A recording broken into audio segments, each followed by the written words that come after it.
It's the Graveyard Girls with Amelia. And Natasha. You doing alright today? A bit tired.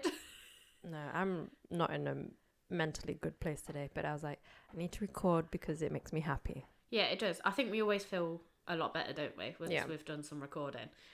I think we're both just a bit drained at the moment. Yes, in definitely. general. Yes. But no, I enjoy doing this, even though the initial nerves are of always pressing the record button. I think we do. I think we've got much better. Like, you look, when we did our first couple of episodes, I think it must have took us a good hour even to get started, because we're like, no, don't want to do it. I think it's taken us an hour today. I mean, yeah, a little bit longer. But you look at, especially like when you go back to what we recorded last week, we were just like, we were on it, we're straight into it. But I think it's easy to get into it now once we start talking. Whereas that first episode, I think the whole way through, we were like, I don't like it. Like, I'm a bit, am I saying everything right? Am I saying the same word too many times? Oh, the arms. Yeah, the arms. That has been absolutely horrendous, because I've noticed it really badly. But I go through phases where I must do like 20 times in one sentence. And it's really hard not to do it, because I think then an episode where I tried not to do it, when we listened back to it, I did it even more. Yeah. So I have to just kind of ignore the fact that I'm doing it, and it annoys me. And just... This chair is very noisy. I'm hoping it's creaky today. No, is that your age? Yes. But no, I think we're getting back into the swing of it. I think we're keeping going with it. We're enjoying it. Of course we are. I think it also helps with all the feedback we're getting from friends and people we don't even know. Yeah, that's been really, really good. Yeah, those who are reaching out to us. Thank you. Yes. So we're doing really well with it so far. We've had a lot of feedback from a lot of good variety of people as well. Yeah. So it's not even like it's just people that we know, like, really close. You just did an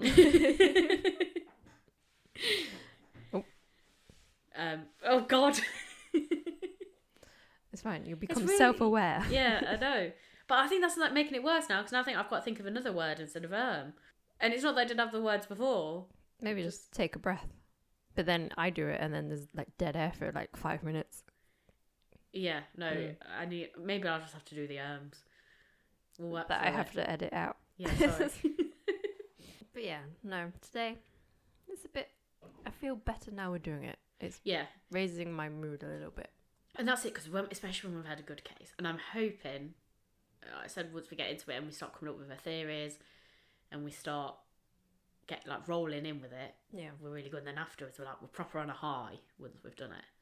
Yeah, obviously we're at the point now where our cases are released separately but in the same week. So we are still hearing each other's cases today in terms of us, because obviously we're recording it. But we will release it to you in 2 episodes. Which obviously still come out in the same week. Just 2 separate days. Yeah, so it's quite good. I think, like I said, when we've been in a bit of a bad mood, when we do this, we're quite excited to tell each other our cases still, because I'm hoping mine... Well, I hope you like my one. It pulls us out of a slump, even though we're talking about murder, true crime. I think it's because we get so engrossed in it and we're so interested, and especially, like I said, when we get to those fat bits and we're throwing out the theories and one of us comes up with something that the other one really likes... It's like, okay, we're really on a roll with this now. And you just sort of, you forget about everything else, I think, once we get into it. It's like as if we would go and meet up for coffee or something. We get in that mood. Like when you first meet up, you're a bit tired. And then you get into it, and then all of a sudden, we've like waffled for 7 hours. Oh, God, do you remember? It's just so funny, because the way we're recording today is you're just a mic with 2 eyes. That's all I can see. It's just so funny. Well, it's lifted your mood, so... It has, actually. Maybe I'll have to do this every time you're a bit upset now. This is what I'll roll with. Thank you. Or bring in funny hats or something. I still your have cardboard hat. Little cardboard hats. I think we need tinfoil hats now, when we do. Oh, tinfoil ones? Yeah. I didn't think of that. There's aliens or government conspiracies, we'll wear tinfoil hats. Okay, brilliant. I can really work on this. I'll have to maybe sculpt them beforehand, so... Am I going to have a really long antenna? So yeah, but I also kind of want to make you winky. a full suit of armour like I do at work. Obviously, I'm working very, very, very hard at work, but, We do work pretty hard. I think we've just been pushed beyond our limits now. So there's more frequent deranged episodes. in between the work. Outburst on the I don't know how you describe it. I think we'll just go in a strange mood now. Not the anxiety of it. It's just as soon as you know you're going to work, your mood just plummets. It's frustrating because these last couple of years where it has been particularly difficult, but I think we've got to the point now we're actually tired all the time. Yeah, just tired of life. And that's it. And this seems to be the thing at the moment that we're both really, really enjoying. Mm-hmm. So it's like, this is what we want to do all the time. We want to forget about everything else. Like, oh, we don't want to actually go to work. Like, we want this to be work. So look over at us on Patreon. Yes. So find us on Patreon. Yes, because like I said, you can support us there. Yeah, and without sounding like too like needy and like money grabby, please. At the same time, like, please do that because we really want to make this a job. I think the more we go on, the more we know this is what we want to do. Yeah. And we're hoping that this, alongside with the book that we're doing. Oh yeah, podcast book. Yeah, we sort of decided, obviously, for us, as weird as it sounds, it's been a really big journey. And we've obviously written a lot of notes on stuff. And I'm not really like a diary or a journal sort of keeper, but I feel like so much has happened this year that actually, both like ups and downs, and like the whole process of starting this, I think it could actually make for quite an interesting book. So we're sort of working on the idea of writing a book about the podcast. More our first year of like sort of setting it up, starting it. Yeah, I think we're learning to crawl. Yes. We've definitely, it's been quite stressful, but I think we've got some good content that would be quite good for a book. So if we could kind of get that written out and then maybe sort of this time next year, if we could at least have it in the pipeline to release, or, you know, be close to getting it sort of finished, at least it will be sort of an insight to how we've started the podcast in the first few months as we've gone along. Yeah, and it'll be like a celebration of the first year of the podcast. Yeah, definitely. Because I think we've got quite a bit to add to it. It's not just the stuff that we've done in the podcast. There's been that whole sort of, I suppose, if you like, a world around it. Yeah. Because like I said, obviously at the moment we're all both very fed up with work. I think that's the one thing we've realised, especially in the last 6 months. Oh yeah, they don't treat us with respect. They don't. Yeah, work's got bad. It's not just like one particular person's like fault. It's a whole accumulation. I think COVID has made a lot of people realise lots of different things, and I think we've just got to the point we're so fed up with everything now that it's like we know we want to get out, but I think we're both at that point of you don't want to just swap one rubbish job for another rubbish job to tide you over. This is mentally, it would be beneficial for us to be able to do this. Yeah, I think because we can pick our own hours work as for well. Ourselves. Yeah, we are really enjoying doing this, and I think we both know, as much as we're nervous at like doing like new things, and we've both got a bit of anxiety in that sense. I think we both also have enough confidence to know that we can make this work. And I think we're quite determined. Yeah, what was that thing I sent you yesterday? We have it in us to thrive. Yeah, and we know we can make this work. We just obviously we physically need it to work. And we're not silly enough, we're not naive enough to think that like a couple of weeks in from this that like we're going to be like multimillionaires. We're not. Yes, we are. No, we're not silly. We're being sensible about it, I think. One of us is. Yeah. I think that's it. You've got what you hope it to be, and then you've got that realistic side, and I think that's where for us now. Everything's starting to fall into place. Like we've got the episodes, we're getting the viewers. We've obviously started Patreon now.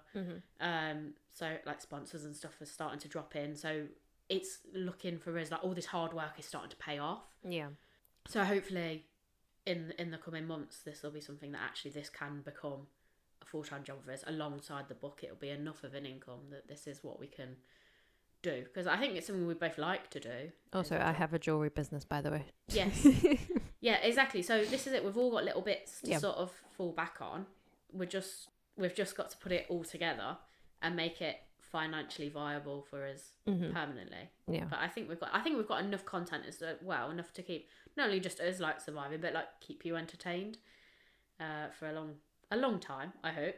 I thought you was referring to me then. Yeah, you can keep me entertained. Yeah, I'll keep you entertained, Natasha. I mean the listeners. We should come up with a name for them, like Ghouls of the Graveyard or something. Oh yeah. What, like not a fan base, but like oh my god, what do you call it? I guess a fan base. Yeah. Yeah, it is. Yeah, what are we going to call them? Can you imagine if we have a little fan base? That'd actually be quite cool. Hi guys. If anyone's got any suggestions as to what they'd like to be called. Obviously, kind of related to the Graveyard Girls, and nothing inappropriate. Okay. Ghosties. That's not inappropriate, but I wanted to say ghosties. Oh, okay. No, that's good. We could roll with that. Our little ghosties. Yeah. Oh, I quite like little ghosties now. There's one. It's already but taken. Can we decide our names, or does someone else need to decide what they're going to be called? Someone else needs to decide on it because it's not fair. But there's one podcast called Something Scary, and they call theirs Dark Darlings. Ooh. I like that. I can't take it, but Dark Darlings. I kind of like the idea of something a little bit sinister as well. A bit like sleuthy and... Spooky souls. What's that rumbling? There's a monster. They heard it's the devil. So yeah, but let us know what you want to be called. Yeah. What will we refer to you as? Are we ready for today's episode? Yes. So what have you got for me today? I'm guessing a mystery. It is a mystery. So what sort of mystery have you given me today? It's the disappearance of the Beaumont children. Oh. This one was recommended to me, so I've never heard of it before it was recommended. I've not, but I don't know why it sounds like... I think it's a strong name, isn't it? What, Beaumont? Yeah, it sounds like it could be a bit spooky.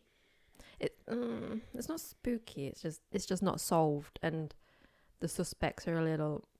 When it gets to the suspects, that's probably when we need the aftercare because there's some theories behind it, and I don't like it. Oh, okay. It's a little. Have you ever heard of the human centipede? Yes. It's a little bit like that. It's a little bit like that on one of the theories. Oh, okay. This is okay. Or that's how I'm imagining it. So. Okay, now this isn't already. I'm already thinking this is going to be nothing like what I thought it was going to be like. Oh, no, that theory's like way out of field compared to the rest of it. I just pre-warn you. There's some disgusting elements near the end. Okay. Grant Beaumont, who went by Jim, married Nancy Ellis in December 1955. Okay. Jim was a former serviceman and a driver for suburban taxis in Adelaide, South Australia. I thought you were going to say something. Yeah, I don't want to do another okay. Okay. Because I'm conscious of the fact I've done a lot of okays already. But the okay bit is cute. Is that okay? Okay. I presume Nancy was a homemaker or a stay-at-home mom because they had 3 young children. Right. On January 25th, 1966, it was in the midst of a summer heatwave. Jim dropped off their children, Jane, who's 9, Anna, who's 7, and 4-year-old Grant off at Glenelg Beach, which was a popular beach the children had visited often before he headed off on a 3-day sales trip to Snowtown, which was about 90 miles away. Silly question, but it's January and it's heading back going to the beach all day. Is it not cold? It's in Australia. Oh yeah. It's summertime in Australia. I think it's school holidays as well. Oh, okay. Yeah, I don't really think... Because they would have been at school. I forget sometimes that depending on where you go, it's like a different season. It's a different reality. Yeah. Yeah, you get stuck in your own world, don't you? Forget. Also, it's weird in Australia they have Snowtown. Yeah. Yeah, because you think hot, like you can't have... Imagine being somewhere hot and you're in Snowtown. Yeah, or like here, that would be like us having like heat wave High Street. Yeah, no. Oh. Where are you going to? Heatwave High Street. Yeah, no. And it's like the coldest, rainiest place. Iceland. Yeah, it doesn't make sense, does it? No, I don't know. I think it's because if it's not what we're used to, it just seems weird. Unless the person who founded the town was something Snow. What, Mr. Snow? Yeah, Mr. Snow. Might have been. Snowtown. Oh, yeah, maybe. That makes more sense. Unless... Because obviously they used to send all the criminals there, so maybe Mr. Snow would come from Iceland. Do they have any mountains in Australia that are really high so they will have snow? Quite possibly. Do they? I don't know. I don't know. We're going to sound really dumb. There must be parts where it's colder. Yeah, New Zealand have mountains with snow on, I think. We should probably have a geography lesson. Yeah. I don't know much about Australia. I don't, other than it's got lots of bitey animals. Yeah. When I was a teenager, I had to research Australia, and they do and they don't. They talk about something called a drop bear. Right. Which is basically a koala that tries to eat your head. Oh, but is that real, or is it just a weird mythical creature? I think it's to scare tourists, because like everything else attacks you over there. I mean, yeah, spiders, snakes, scorpions. I just feel like I do want to go, but I don't at the same time. I can't go anywhere where it's too hot and deserty because I'm definitely going to die. I definitely want to go to New Zealand, but Australia, I'm like, ugh. Yeah. So I know a few people that have gone, but I don't know, not that it doesn't appeal to me, but it's not my first place. Like, when I think of places I want to go, it's not somewhere maybe it's better in like the busier city of places. Oh yeah, so you're thinking like, don't go outback. Yeah. Yeah. Yes, I don't think it's one, I don't like the heat. No. So I'd definitely die. And two, I feel like that's probably, you associate Australia with all these creepy crawlers, but actually maybe they're only in those outback places. You know, if you went to like the capital, maybe it's just not bad. It's just like how our times are, but a bit warmer. Maybe, but haven't you seen the TikToks or YouTube videos of people with those massive spiders in their houses? Yeah, but maybe they're sort of on the edge between the outback and the inner cities. Maybe, like in the suburbs. Yeah. Because it's like still creeping in. I think I probably would cry. What, with the heat or the spiders? Both.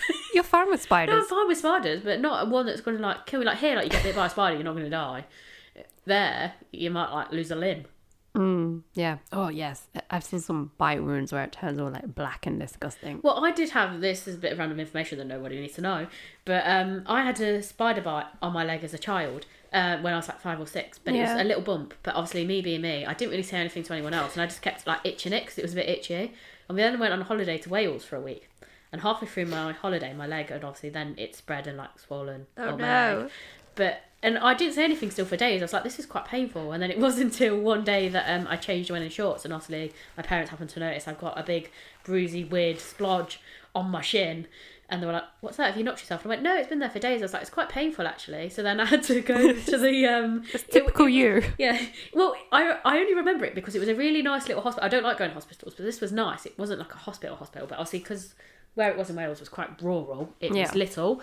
And basically, this is another reason why I don't like anything banana flavoured, was I had to have a banana flavoured medicine, which I'm guessing had some sort of like anti-inflammatory shit in it. Yeah. Because basically my whole leg is swollen up on my little holiday on Wales, and I was like hobbling around but didn't want to say anything because I still wanted to go out on holiday and enjoy the day. But that's all I remember of the holiday that year, was I had to go to a little hospital and I had horrible banana medicine. Aww. And I still don't like anything banana flavoured ever since. I think you mentioned something about banana flavour, but I don't think you mentioned the spider bite. Yeah, that's how it came about, because it would have been at school, I'm presuming. I think I got it at school, and then I obviously itched it over like 3 or 4 days. Yeah. And then we went on holiday, but me being me, I just didn't really say anything, because I thought, the leg's still attached. And it wasn't until like obviously 3 or 4 days later, and my whole leg was it was quite painful, and it was obviously spreading. So yeah, I feel like, I don't know, I get bitten quite a lot, so I feel like maybe I'm quite tasty to creepy crawlies. So if I went to Australia... Amelia, tasty. I might be a bit of a target. Yeah, I think so. Let's maybe not go Australia then. Yeah, maybe, yeah. Or, we go, but I stand next to you all the time. Yeah. So you get attacked. I mean, I think you can get like, you have to have some sort of injection before you go anyway. Yeah, I think so. So you don't die. But I just feel like even with that, I might just attract the creepy crawlies. Or it'd just be my luck. Like, I'll be doing everything to avoid them, and then I'll finally get comfortable and safe, and then just one jumps out at me from nowhere. Yeah, there's one in your bed. Sit on it. And it's trying to save itself. So bites your bum. But yeah, there you go. You've learnt some useless information. I have learnt something. Right, I can't even remember where I was. Sorry. It's fine. Oh, it was Snowtown. Okay, so after he drops them off, the morning of the 26th of January, the children asked if they can go back to the beach again. As it was too hot to walk, the children took the 8:45 a.m. bus, which was only about a 5-minute journey from their house to the beach. What? Was that hot that they could stay out all day, but yeah, too hot to walk? Yeah. I think they're lazy children. But yeah, if it's too hot to get the bus at that time, maybe don't go out for the entire day. Yeah. That's going to be way too hot. So they was expected to return home on the 12 o'clock bus.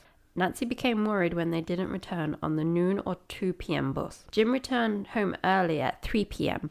Now, I don't know if he was supposed to come home anyway, or he just happened, he was going to come home that day, or his wife phoned him, so then he came home. All right, okay. I was going to say, because was there a suspicious reason as to why he came back? Or yes, exactly. Or the suspicious reason is why he's there when he shouldn't have been. Mm-hmm. Okay. So he immediately drove to the crowded beach where he couldn't find the children. He then went back to the house, and together they searched the streets and visited friends' houses. At around 5:30 p.m, they went to the Glenelg police station to report their children's disappearance. Okay. Which seems, that's like, they've been gone, what, 5.5 hours at that point that you're aware of? Yeah, unless, I suppose the only thing you can say is mum was thinking, oh, maybe they're a bit late, or like they missed a bus. Yeah, but then maybe 3 p.m. report them missing. Yeah. I suppose have they got to take into account the timing how long it took? Because you said about them going to see neighbours and stuff. Yeah. Maybe they went to them first. They say like they went back. Yeah. And then she goes round looking at all the friends, and it's then when none of them have seen them that then they go to police. Does that account for the time? Probably. I just feel like the first port of call is police. Yeah, I felt like I would have rang them first, Yeah. and then they would have suggested, oh, you go round friends, then you go round friends. Yeah. But I don't know, maybe. I guess they do hope that the kids are just somewhere else rather than... Yeah, and is it an element of the kids been late before? Like, because for all you know, they might constantly be like an hour or half an hour late. I don't know. And the mum's not too panicked. Yeah, that doesn't come up, so I assume this might be the very first time. Okay, so it's our character. Yeah, but it's also weird that a 9-year-old is responsible for 3... Well, it isn't. It 3 isn't. Because when the time again, it's quite a while ago, isn't 1966. it? Yeah. So even still, then you think how young kids were playing out. Kids of like 6 and 7 were sent around the corner. I know. That's fine, but like a 9-year-old in charge of a 4-year-old and what, a 6-year-old? Did I say? 7-year-old. I think we see it as bad now, but I don't think it was then. Because no, it's not bad. It's just a 9-year-old shouldn't be in charge of. Oh no, they shouldn't. No. But I think that's how it was at the time. Yeah. Because I think, like, especially when you listen back, it's not quite the same, but like some UK ones, and I've watched like crime things, and I'm thinking, why the hell did the mum leave them that? But there's quite a few where they're like 7, and they've been sent to the corner shop to go and pick stuff up, and they've gone with a younger sibling, and they've picked up like say sweets on the way. So I'm thinking, actually, it wasn't that uncommon for the time. And I think as well, because you said the beach was only 5 minutes away, didn't you? It's not. It is far. Ride. Yeah. But it's not that far, maybe. And I think if maybe it's something that everyone did, it wasn't sort of... I'm guessing it's not frowned upon. No, I don't think it's frowned upon. Now it would be, but not then. Yeah. Like, we can judge them, but we shouldn't really. Yeah. Yeah. I think it's a different time altogether, isn't it? Yeah. Maybe they know people at the beach as well. Yeah, and that's it. Yeah, because I suppose they could have said, oh, we're going to meet up with so-and-so. It might have been a case of several kids from several houses had agreed to meet at the beach. Exactly. Because you think, like, with them playing out in the street... They might be young, they might be 3 or 4, but actually they're playing with 20 other children. Yeah. So they're not alone. Which could bring in a theory later on. Oh, okay. Police quickly organised a search of the beach and surrounding areas, thinking the children were somewhere nearby and simply lost track of the time. Which, makes sense. The search then expanded to the sandhills, ocean, and nearby buildings. The airport, rail lines, and interstate roads were monitored based on the fear that they had been an incident or an accident with the children or even kidnapped. Okay, so at least I've broadened it quite quickly. Yeah. I mean, of course they're going to. Also with the name like Beaumont, they sound like they're wealthy, but they're not. Yeah, I think as well it's a case of, one, obviously they're quite young, but also they're not that young that they can't travel quite far quite quickly, if that makes sense. If there's an accident with 3 kids, you're going to find it. Yeah. It's also, you've got the issue of the 3 children could have dispersed, like they've gone separately, in which case you've got to look in 3 directions. True. So you've got to cover a vast area quite quickly. And like I said, if you've got access to both railway lines and, did you say airport? Yeah, airport, interstate, rail line. Maybe they and then you also need the beaches. They're all dangerous things, if you like, to children. Yeah, that's the thing. They didn't check the ports. So unless there wasn't any like actual marinas, it was just out in the ocean. Yeah, true. Because then you need like a little dinghy boat type thing from the beach to. Because I'm presuming they would have had a coast guard. Oh, I don't know. Do you know what I mean? Like, because like now on the beach, there's a lot of the coast guards, isn't there? So I assume there's a coast guard. But like back then, would there have like been maybe just one, and unless someone alerted them to it, they wouldn't have thought to go. Like I would have thought that would have been one of the first places they've looked. I think the children have actually gone to the beach. That means they're going for water. To me, that would have been one of the first things is get someone out also as quickly as possible. They understand probably one of them goes missing, one tries to help, then the remainder goes for help. Yeah, but then what if it's the two smaller ones already in the water? They start getting into difficulty, and the older one goes in. Do you see what I mean? They could easily all three be swept out because they're really tiny. Even her as a 9-year-old, even the most confident swimmer, you think you get swept out. And this is it. You don't. But I think others, because it's a crowded beach, others would have noticed. Unless is there areas of a quite, like a covey bit. Is it like a perfectly, like most beaches sort of follow, not a U shape, but you know what I mean. Some have extra crevices in where there's like little like rock pools, but maybe bits of water like for them to jump off. Could it have been they've gone to a quieter area and got into difficulty and in the water there, and because there's not many people, they haven't noticed them in that section? I'm just looking at a picture right now. Let me have a look. See, no, it's pretty straight. All right, okay. You'd definitely see someone go in. Yeah, I didn't know if it would a case of like they've almost played a game like let's go and explore, like go on an adventure. They found a quiet spot, maybe that's like, not a cave necessarily, but like an in-cut in the side. Yeah. If they wandered in there and then got stuck. Don't think so. I think that was ruled out pretty quick early on. So there's a word that I'm gonna butcher in a minute. The Patalawonga boat haven was drained on January 29th after a witness told police that she had spoken with 3 children who were similar or matched the Beaumont's children's appearances near the haven on 7 p.m. on the 26th, but nothing was found once they drained it. Police investigating the case found several witnesses who had seen the children in Collie Reserve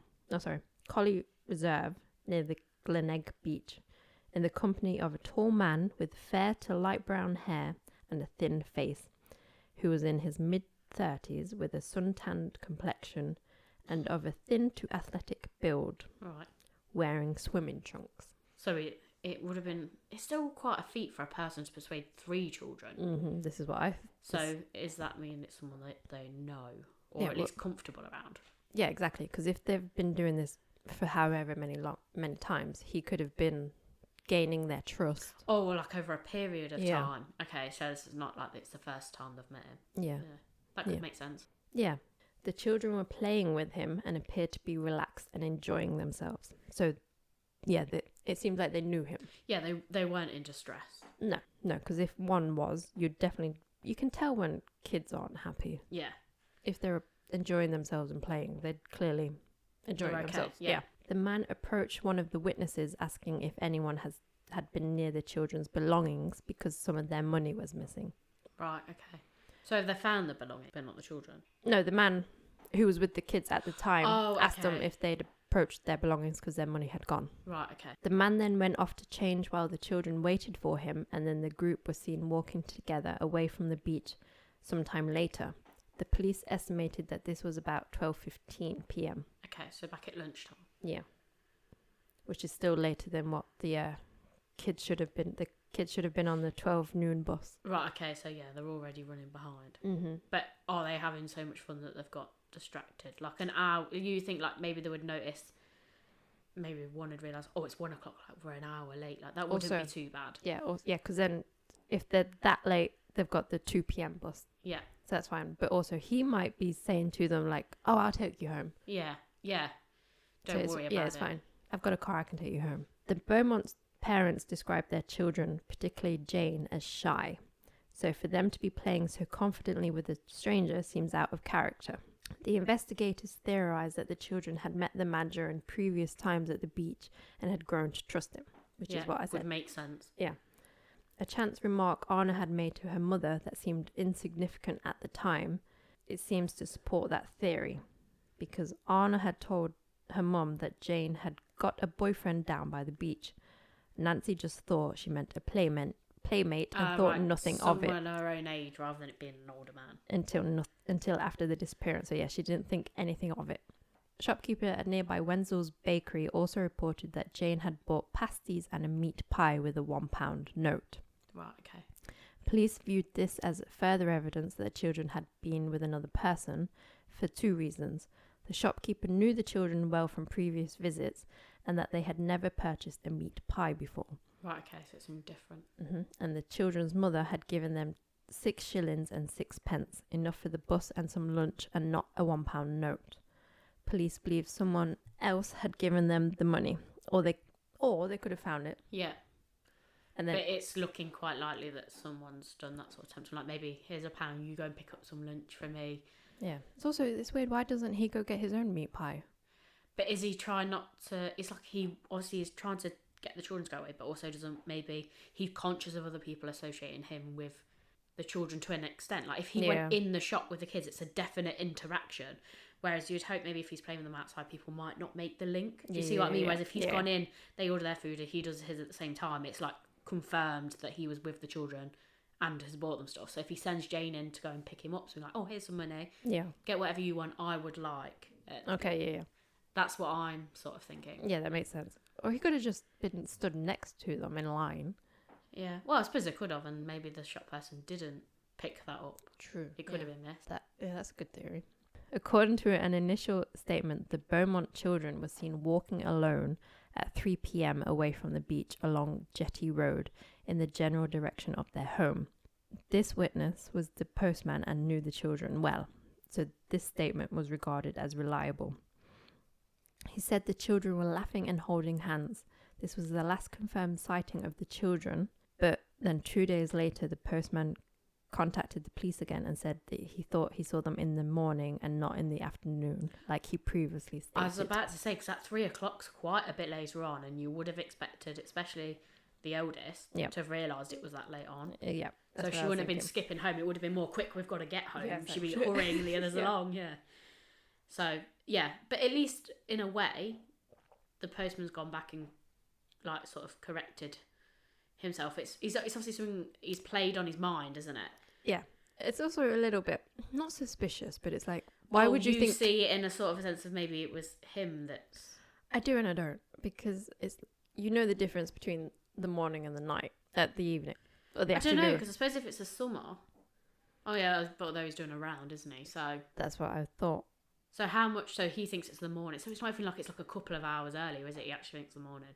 Yeah, no, that is a bit... When you put it like that. Yeah, that's what I thought, but I don't think he's suspect, because then why would you retract what you said? I think he probably was like... But is he retracting it or is he correcting himself? He retracted it. Oh, right, okay.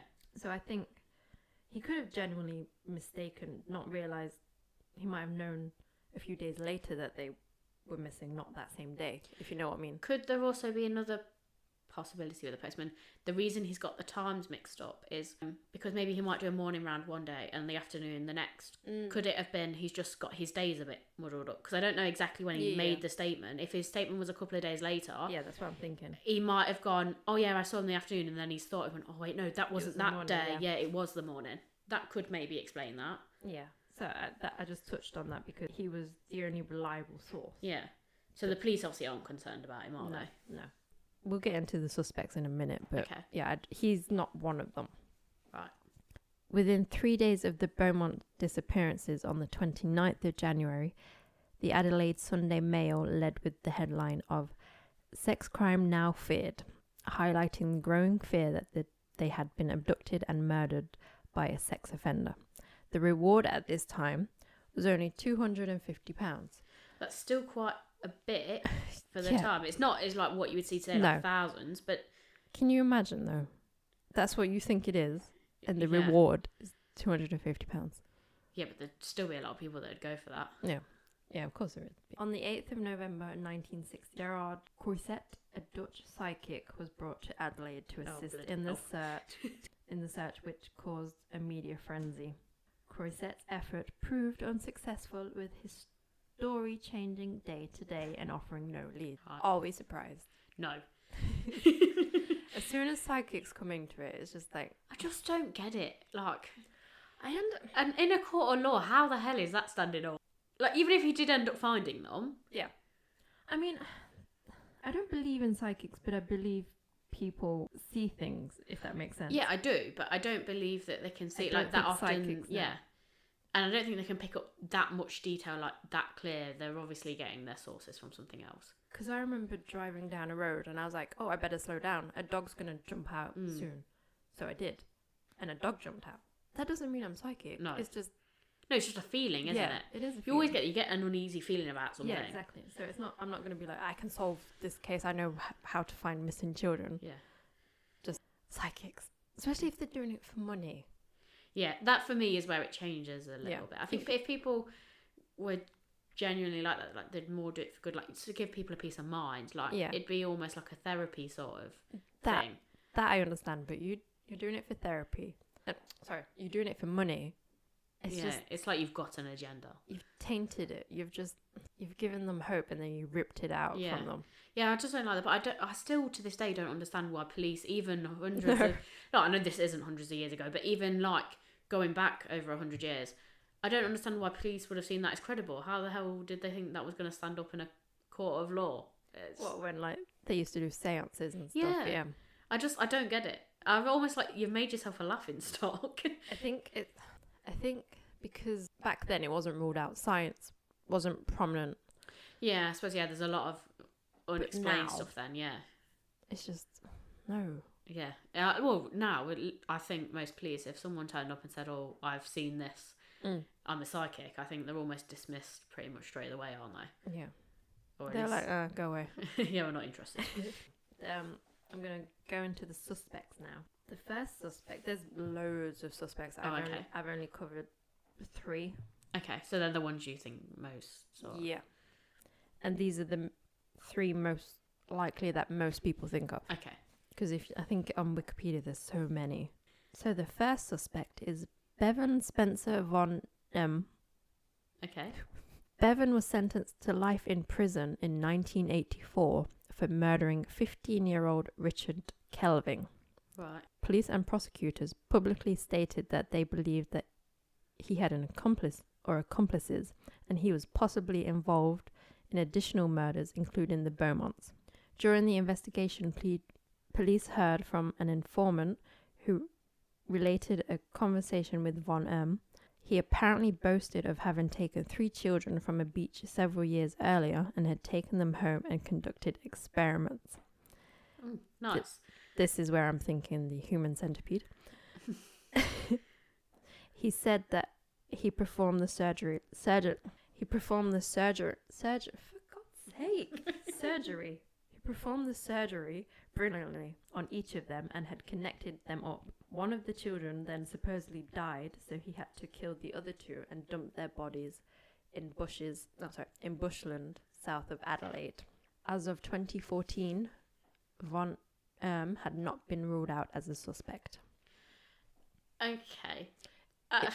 It's the only thing the thing that immediately stood out to me when you first started describing that, obviously not impossible, but being convicted of murder of 1 child and taking 3, even with accomplices, it's quite different, isn't it? He's a suspect in many other cases.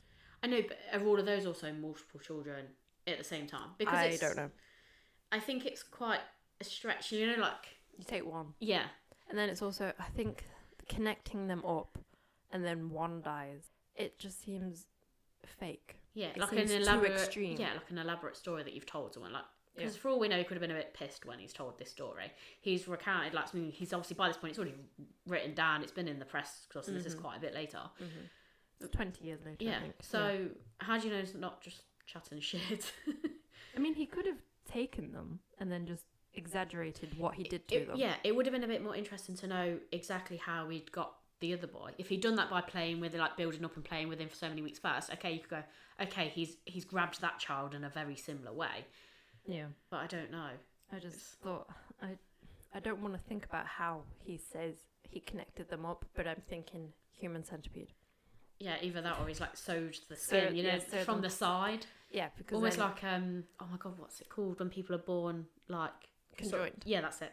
That makes more sense because then you don't have to create a thing. Like you don't have to touch organs. You're just connecting skin. Yeah, just sewing them together if you like. Yeah, which is still not nice. My mind just went dog. It's just like mouth. Sorry. I'm sorry, but that's what I thought. Yeah. Okay. So I don't. Oh, we hope it's not that one. He's not ruled out. But the next one is Arthur Stanley Brown, who in 1998 was charged with the murders of sisters Judith and Susan McKay. They disappeared on their way home. They disappeared on their way to school on August 26, 1970. Their bodies were found several days later in a dry creek bed. Okay, so this is already matching much better. Mm-hmm. Yes, along with Von M. Brown is considered to be the most likely suspect for the Beaumont abduction. He bore a striking resemblance to an identikit picture of the suspect. So he is probably my favourite. Yeah. Not my favourite. And if you look at that crime that he has been convicted for, it's only a few years later. Yeah. It's 2 more people, but their bodies were found. So what did he do with the original 3? Unless it just, where he put them was just so well hidden that it just happened, it wasn't picked up. Especially if it's in bushlands. Because you think even if where he maybe put them originally was maybe maybe not a developed area, by the time, even if it has become developed years later, the bodies would have decomposed and decayed. There'd be very little left of them, won't there? Mm-hmm. Whereas maybe it just so happens that where he's hidden these next 2 girls, there either someone stumbled across it that wouldn't have normally been there and it was a chance finding, or the area was a bit more developed and they've been found. Yeah, there is a theory that they were in the grounds of an old warehouse, but that warehouse was already there. All right, okay. Maybe disused then? Yeah, it's disused. Okay. But their owners wouldn't let the police search until there was public pressure, and then they searched it, found nothing. Okay. Another suspect who is likely is James Ryan O'Neill. He was sentenced to life in prison for the murder of a 9-year-old boy in 1975. He told a Kimberley Station owner and several acquaintances that he was responsible for the Beaumont's disappearances. So he's kind of confessed. Yeah. Right. But that's all it is. In November 2013, excavation began in the back of a North Plimpton factory that had been previously belonged to one of the suspects. This is what I was on about. Further excavation at a slightly different location on the site was undertaken in February 2018. Nothing relevant and nothing relating to or belonging to the Beaumont children were found. So they're still looking. Right, modern times. Yeah, still really looking. Still looking for them. And yep, nothing's been found. So I'm guessing that must have come up from new leads that had arisen much more recently. Yeah, because the warehouse that they only looked in a certain area that found nothing. I don't know why they didn't look at the whole thing. They went back years later. I can't remember if it was demolished before or after. Okay. But after it, yeah, they're still looking, 4 years ago? Yeah. Wow. Okay. No, that's the disappearances of the Beaumont children. It's interesting as well as how there's quite a lot of suspects there that have obviously already been arrested for attacking children. So either Australia is better at catching these child killers than we are, or they have a suspiciously large amount of child killers. Well, didn't Britain ship all their prisoners off to it's in their blood, maybe. Yeah, maybe. I'm joking, by the way. I'm joking. Yes, not all Australian people are criminals. No. Just you have a lot of children murderers by the sound of it. Yeah. Well, yes, obviously, because all those crimes are very close together. No, I know. This is almost similar to how some of our other cases have been, is it's going to be a very difficult one to solve. Like some we go, yeah, we could definitely go with this theory. Yeah, I put Von first because of the experiments. Yeah, there's a bit of a Frankenstein sort of feel. It just doesn't, I don't believe that's true. I hope the children didn't go through that. I think something else may have happened. I think they died. The thing is as well, but did they die? Or is it a chance that this guy's kept them alive? Yeah. Oh, okay, that's nice. Because they're still young. I mean, hey, maybe not Jane, but there's almost an element of maybe they had been persuaded to go for another family. And what if it just so happened that the life they went for new was even better than the one that they had? Oh, I like that theory. And the kids were a bit like, yeah, fuck it, I don't want to go back home. And I mean, you would have hoped they would have not kept their silence. But what if they've actually had a really good life, or then went on to have really good careers? And actually, if they ruined it, they wouldn't have what they had now. I know they are slightly older, but what if they, not brainwashed, but what if they forget who they are? Yeah. Or even if there's then another possibility that maybe the eldest one, Jane, did die, the younger two haven't. They've been brought up by someone else. They're too young, because the youngest one was about 4. Yeah. He's going to be too young to remember. Yeah. probably been, especially if he's not had a bad time. If he's had a good time and he's made new mates, he's in with a new family, he's getting lots of like presents, toys. Well, I'm hoping this is the theory because this is cheering me up. But you know what I mean? Like, I feel like they could have almost started a completely new life. Or what if, again, it's still trailing on from this theory, what if the new family they've gone to moved to another country? Yeah, you know they could have gone to New Zealand, they could have gone anywhere. Yeah. So they've completely started a brand new life somewhere else. Yeah. I think because that's the hope, because seeing as there's no bodies, there's no evidence, there's no physical crime. Yeah. Let's just hope they got adopted in a very nice family. In a very not so nice way. It's not nice for the parents. Yeah, no, absolutely not. But this theory is better for the children. Yeah, they've not popped it. Because like I said, if they've searched that vast an area that quickly, you would have either the belongings, you would have expected to find something that's a bit. I'm not saying they haven't died, but you would have hoped something after all this time, especially if they've got quite a few suspects. Like, you would have expected if they'd gone back to their homes, there would have been something left, like maybe it's like a trophy or exactly something. But yeah, it's just a bit odd. We that he's managed to. We should. What do you think? The people listening, what do you think happened? Yeah, I don't know. It's another tricky one, isn't it? Well, that's why they're all mysteries. That's why we're picking mysteries. But there's some. They are a mystery, like, but they're interesting. But you can almost settle. On a theory. I know I did say that I didn't want to do any cases covering children, but it was recommended. You've done it. No, it's a good one. I would have liked, I don't know, to hear a bit more about the police, sort of like what they had to say. Like, obviously they're thinking kidnapping of a weird sexual element. That's mostly what they did. That's what they thought. There was nothing else. But then is it a case of there's not as much on it because they've kind of still kept it open? Do you see what I mean? Because obviously they're still looking now. It's not like here, like after so many years, they're like, it goes cold case for a while, doesn't it? And then we're just like, we're closing it because we're basically giving up. I also don't know if the family was that prominent. So maybe they've got money, that's what's keeping it going. Oh, yeah, quite possibly. I didn't think about that. But I also don't know how. Obviously, there's children murders, but they seem like they get solved. So maybe this one is one of the ones that haven't been solved. So that's what's keeping it going. Yeah. It's a bit of an oddity as well. Like, you feel like it should have been able to. Yeah, so it's good that they're still looking into it and hoping to find answers because, you need to find answers. There seems like there's quite a lot of witnesses to it. It's not like one of those where no one's seen anything. No. So you would have hoped, actually, with the amount of witnesses that you had, that they would have found a bit more. Yeah, so that's the case of the Beaumont children. Yeah, definitely a puzzling one. Right. But yeah, no. So let us know what you think. In the meantime, keep creeping. And we'll keep digging.